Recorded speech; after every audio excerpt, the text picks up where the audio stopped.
Hi there, and I'm back this week for another Yoga Mudra Oracle reading, just to see what mudra will support us during the coming week. And as you know, this week is a pretty big week with Christmas coming up, and I have spoken before about how it's sort of interesting how this time of year things go a bit crazy. It's like everything in you wants to stop and rest, and it's just the opposite. There seems to be more demand, more things on the to-do list, and so much happening for everybody. So I'm really hoping that this reading today will support you as we move into a very busy week, and you are able to find pockets of time where you can just stop and take even just one conscious breath can actually really change everything. And then if you wish, adopt a mudra pose, and perhaps the one that comes up for today. And as you know, I am doing these readings weekly, but last week I wasn't able to jump on live. Well, as you know, there was some really tragic events that unfolded in Sydney a week ago in Bondi, and I really just didn't have, I just needed a bit of time to process all of those emotions that came up from that event. And I'm certain many people really, on some level, were feeling the tragedy. Australia is such a beautiful, safe country, and for this to happen on our shores, it really shook, I think, a lot of us to our core. So I haven't really felt ready to come on until now. And I did suggest that if you are working with a mudra, to continue working with the one that was pulled a couple of weeks ago, which was Sahasrara Mudra. Such an amazing mudra. I hope you enjoyed using that mudra and exploring that mudra. I know for me, it gave me a lot of comfort, particularly over the last week using that mudra. It's a very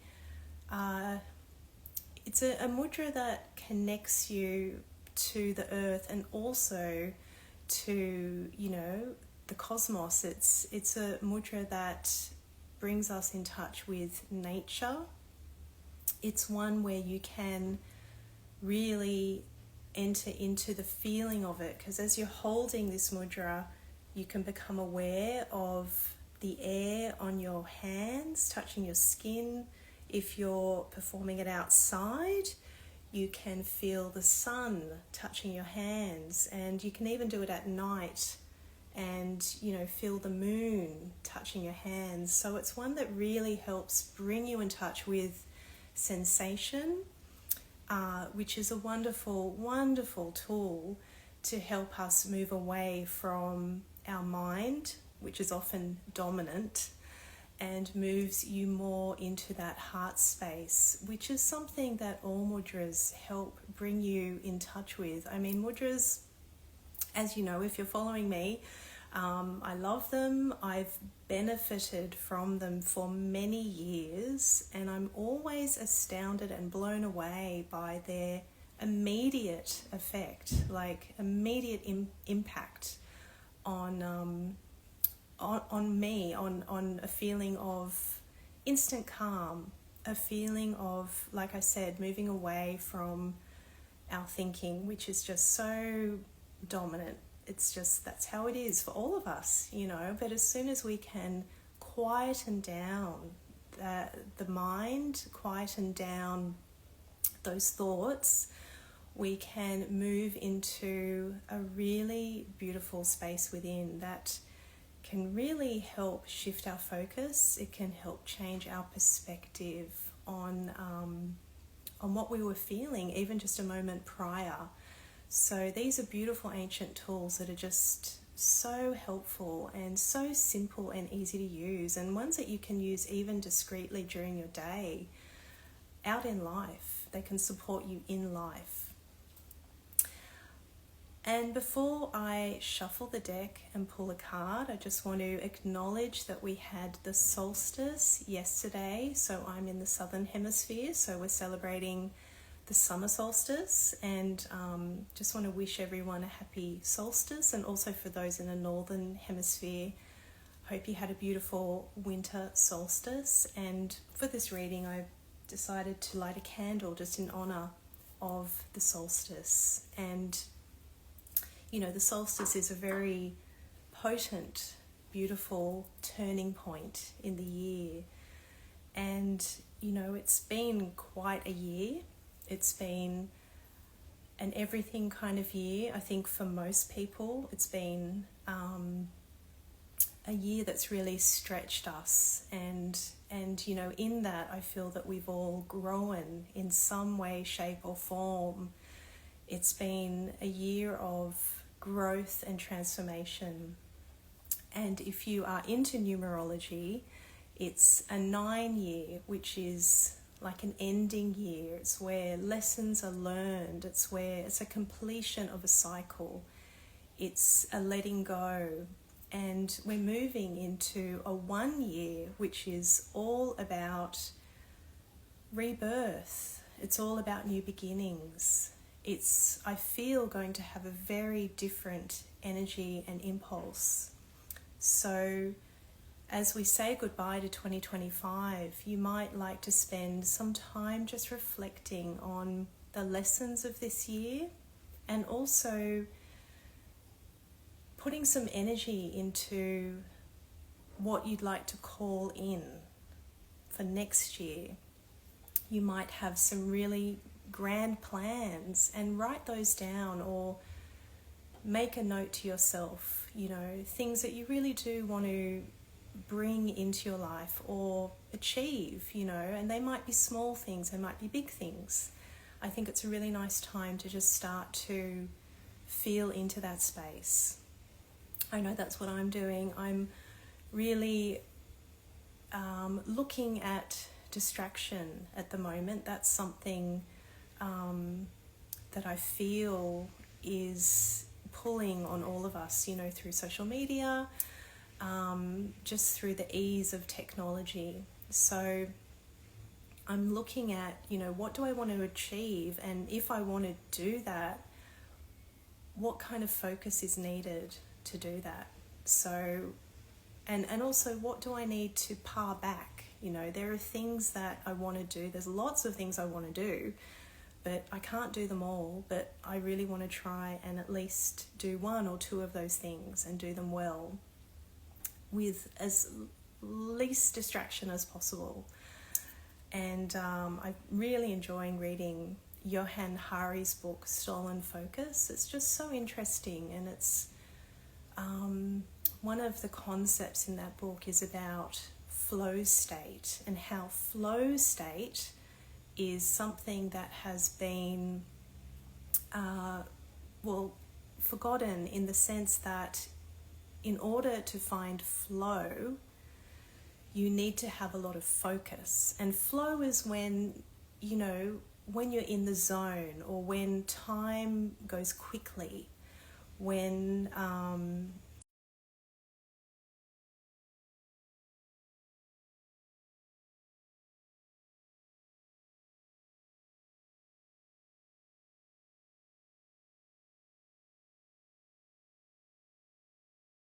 something within. I know that I found that when I do art at times, when I write at times, it's like time just flies. And it's very good for us to be in flow state, but it's something that we don't make time for.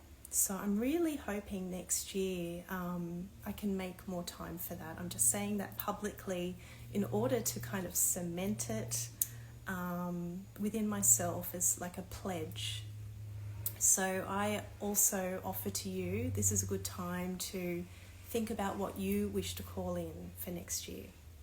So let's now have a look at Yoga Mudra Oracle and see what card is there that can help us get through this busy time with as much grace and kindness to ourselves and others as possible.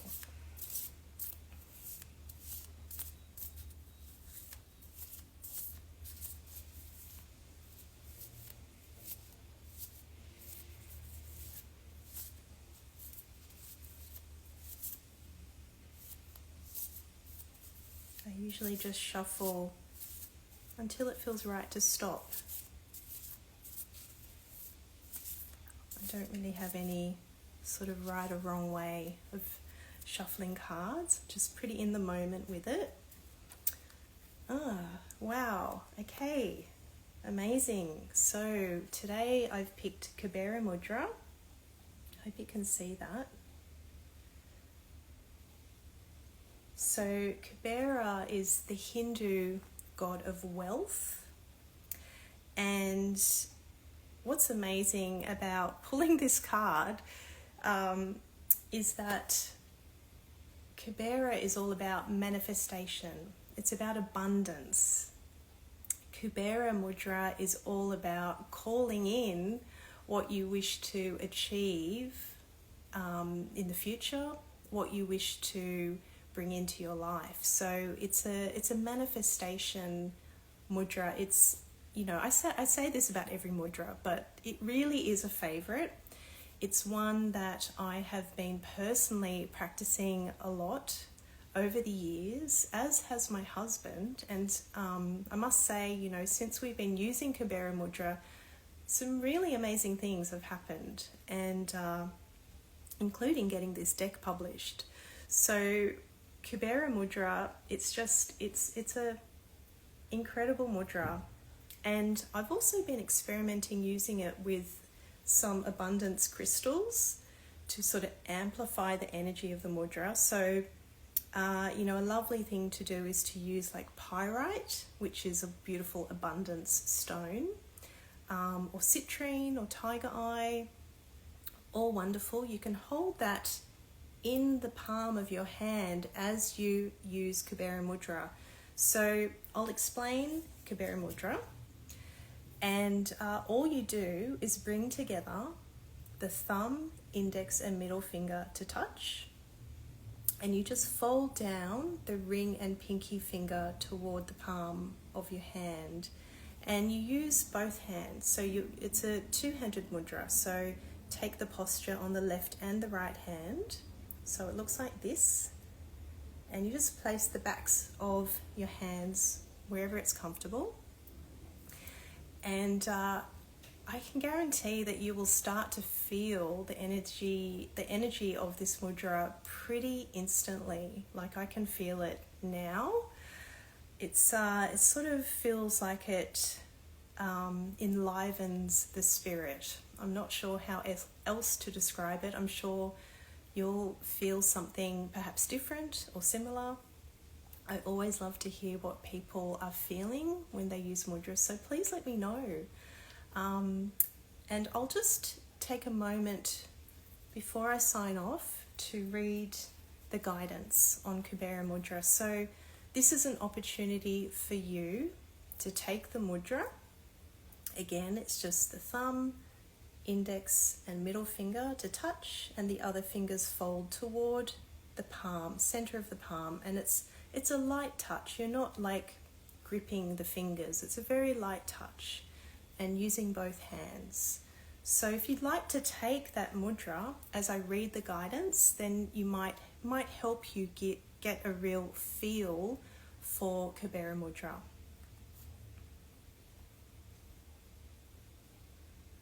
And the name of this card is Manifestation.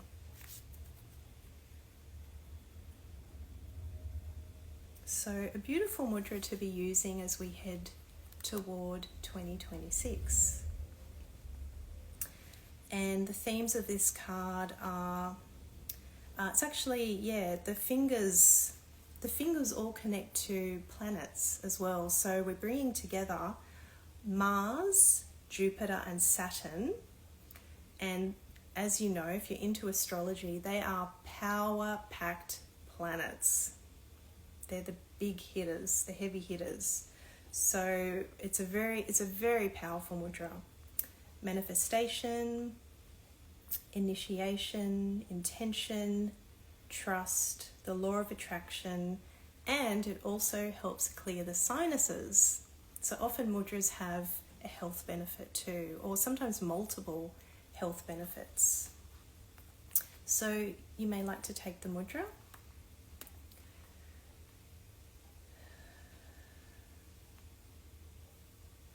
You are called to action. Great change and opportunities are possible for you now. The answer to your question in your reading today is a universal, cosmic, earth-shaking, double thumbs up yes. Kubera calls you to be in the space of openness. Here you can consciously or unconsciously begin to manifest supportive changes in your life and respond to a yearning at your core. Yes, you can allow for life as it comes and goes with the flow, but there is also a time to take life by the handlebars and set your course. Nurture your sacred talents. Your natural gifts are your birthright, and they are meant to be shared. When you do, your whole being hums with creative energy, and expansive wonder fills your days. Pray for guidance. Call out to your heavenly guides and be open to the help you receive with a fearless heart and committed mind. Harness the energy of Kubera Mudra for manifesting things small and large. Practice this mudra with a focused and clear intention and use it to achieve your life goals and fulfill your wishes. And there's an affirmation you may like to say to yourself as you use Kubera Mudra. A rainbow of manifestation calls to me. I open the door with a clear mind and heart and walk through. So let's just take a moment in Kubera Mudra. And you might like to think about, feel from your heart things or goals or dreams that you would like to call into being for the coming year. So nice deep breath.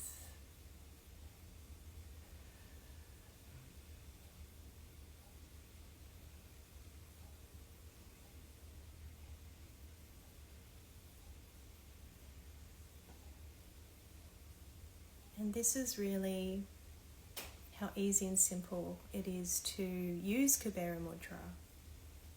Just holding a wish in your heart while using the mudra. So I think this will be a lovely practice for myself and hopefully you as we head closer toward the end of this year.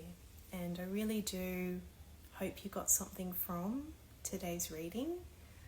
And please give Kubera Mudra a go. Give it a try.